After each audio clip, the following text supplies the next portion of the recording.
Let me piece yourself back together now. What's your vision?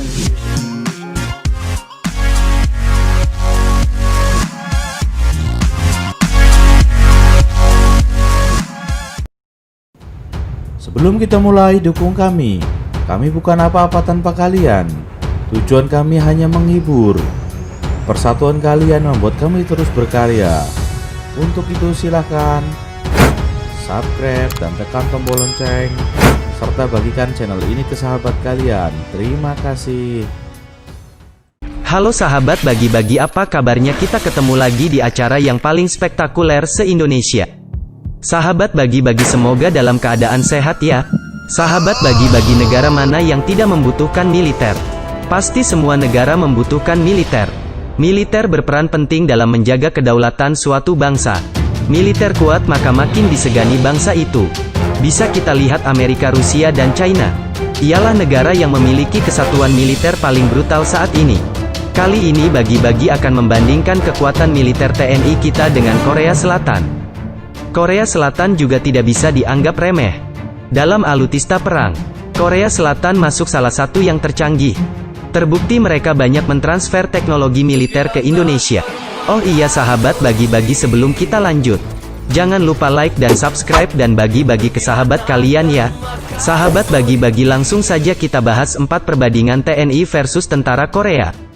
Langsung aja kita masuk yang nomor 4. Nomor 4, rakyat Korea Selatan yang menyusut sedangkan Indonesia overdosis. Dilansir CNN Indonesia, di saat negara tetangganya, Korea Utara, terus menambah jumlah serdadu, militer Korea Selatan justru berencana mengurangi jumlah tentara. Mereka berniat memangkas 100.000 pasukan angkatan darat dalam 3 tahun ke depan. Karena jumlah penduduk lelaki di negara itu terus menyusut. Militer Korsel juga menuturkan jumlah korps angkatan darat akan berkurang dari saat ini 8 menjadi 6 korps pada tahun 2022.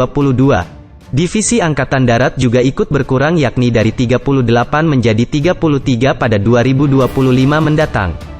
Kantor berita Yonhap menuturkan pengurangan personel dilakukan menyusul jumlah populasi, terutama pria usia produktif yang terus menyusut.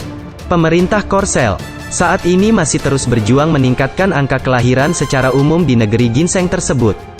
Pada 2018, angka kelahiran Korsel terus turun menjadi hanya pada level 0,98%. Sahabat bagi-bagi, ini justru berbanding terbalik dengan Indonesia. Kita nggak boleh menolak poligami. Laki-laki di negeri kita malah overdosis kebanyakan. Dan pemuda Indonesia memiliki hasrat reproduksi yang besar. Bahkan pemerintah sampai terus-menerus mensosialisasikan program keluarga berencana. Jadi Indonesia bisa sewaktu-waktu menambah jumlah personil TNI. Semoga kalian termasuk pemuda yang rajin reproduksi ya. Langsung aja kita masuk nomor 3. Rakyat Indonesia minat menjadi TNI sedangkan Korea tidak. Tidak dipungkiri bahwa rakyat Indonesia banyak mendambakan diri menjadi TNI.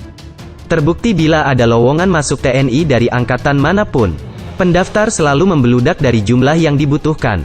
Bahkan menurut riset, pendaftar mencapai 1000% dari jumlah lowongan yang diminta. Ini membuktikan rakyat Indonesia tidak takut mati.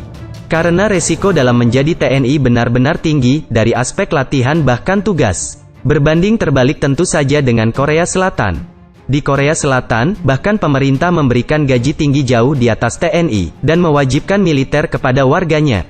Bahkan para bintang K-pop dan aktris Korea banyak yang kena hukuman karena menghindari wajib militer.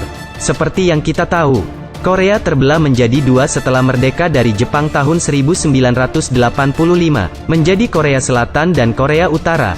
Kedua negara ini selalu berperang sampai tahun 1953, dan belum menemui kesepakatan damai hingga sekarang. Dengan keadaan itu, Korea Selatan mewajibkan rakyatnya ikut wamil. Wajib militer diberlakukan pada usia 19-35 tahun selama 2 tahun. Tentu dengan keadaan ini, jiwa nasionalisme tentara Korea akan berbeda dengan TNI. Bahkan beberapa tayangan menampilkan saat para tentara Korea ini dihibur para penyanyi K-pop sampai menangis kegirangan. Beda ya dengan sorot mata para TNI kita yang mematikan. Oke, lanjut aja kita masuk nomor 2. Bentuk fisik tentara yang berbeda. Entah karena itu adalah antara wajib militer atau bukan. Bentuk fisik TNI Indonesia dan tentara Korea yang kita lihat di tayangan menunjukkan perbedaan besar. Bentuk fisik tentara kita sangat sangar seperti mesin tempur. Sedangkan bentuk fisik tentara Korea seperti pekerja kantoran. Bahkan bisa kita lihat di tayangan.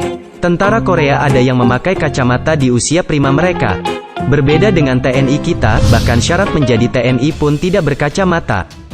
Kalau secara personal bisa kita lihat sahabat bagi-bagi, TNI kita jauh lebih unggul. Oke, kita masuk nomor yang paling ditunggu-tunggu yaitu nomor 1. Metode latihan yang berbeda. Seperti yang kita tahu, latihan tempur TNI kita terkenal yang paling sadis di dunia. Bahkan tentara Amerika menyebutnya latihan gila. Jika tidak memiliki mental yang kuat, maka akan menangis atau terkencing-kencing.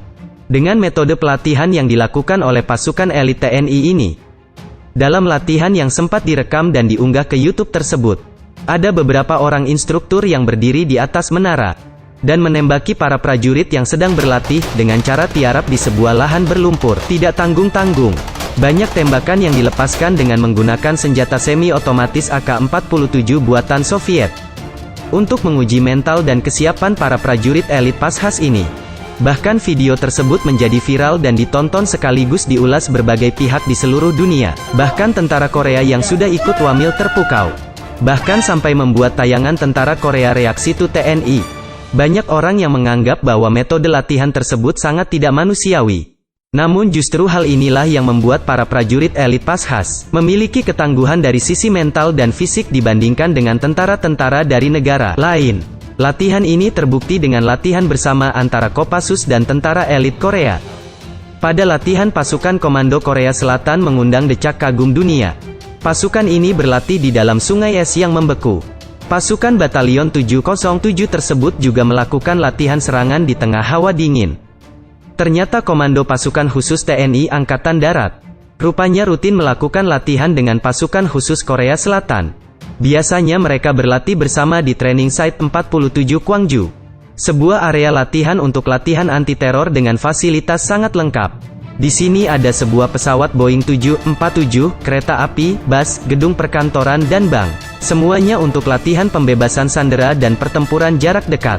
TNI merasa perlu mengirimkan prajurit Kopassus berlatih di Korea Selatan. Meski TNI jagoan perang hutan dan berasal dari daerah tropis, pasukan elit ini juga harus mampu bertempur di daerah bersalju dan wilayah ekstrim lainnya. Pada awalnya pasukan Kopassus yang datang sempat kedinginan saat tiba di Korea Selatan.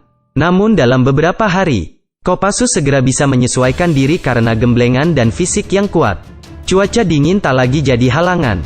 Bahkan ketika ada latihan fisik berupa lomba lari menuju bukit dengan pasukan Korea, prajurit Kopassus bisa menang dan mencapai puncak lebih dulu. Hal ini membuktikan kemampuan Kopassus yang tinggi. Kisah ini dimuat dalam buku Kopassus untuk Indonesia yang ditulis Iwan Santosa dan E. Anatanegara, dan diterbitkan oleh R. dan W. Salah satu latihan yang unik dan berbahaya bagi Kopassus adalah terjun di permukaan salju yang mengeras. Jika tidak ada salju, tanahnya merupakan tanah lunak sehingga ketika mengeras tertutup salju dan timbul retakan, dan permukaannya dengan pinggiran yang setajam pisau. Mendarat di permukaan seperti ini adalah hal baru untuk Kopassus, sehingga untuk menghindari salah mendarat mereka harus berhati-hati sambil memilih permukaan salju, kata Letkol IGP Denny Karya yang pernah mengikuti latihan di bawah 0 derajat Celcius ini. Walaupun baru pertama TNI kita bisa langsung menyesuaikan bentuk latihan, bahkan bisa mengalahkan tentara Korea Selatan yang sudah biasa dalam cuaca ekstrim. Gimana hebatkan pasukan TNI kita? Sekian pembahasan dari kami. Tujuan kami hanya menghibur dan meningkatkan lagi rasa nasionalisme Indonesia. Tidak ada maksud merendahkan pihak manapun, sebatas bagi informasi dan hiburan. Bila ada kata yang salah kami minta maaf. Wassalam.